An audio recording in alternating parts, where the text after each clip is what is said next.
The professors are open to disagreeing, they're open to debate, and as long as you can support what you're saying with research and with facts, kind of giving me and my classmates as well, like kind of the freedom to like do what we wanted and to explore the ideas that we wanted. That mutual respect between professors and students here at UNCA has been really good.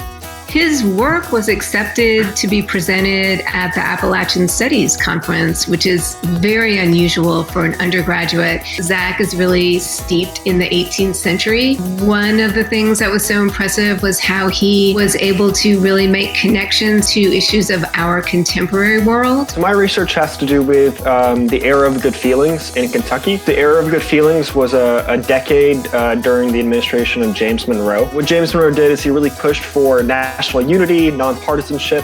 What we start to see is, rather than this actual political peace that he hoped for, on the national level, people are still arguing the same debates within this one singular political party, which is the Democratic Republicans. And so what my research is doing is looking at how this political phenomenon affected smaller communities, specifically counties in Kentucky. A lot of citizens didn't care about presidential politics. When this party system broke down, they hadn't even been in the Union for 25 years.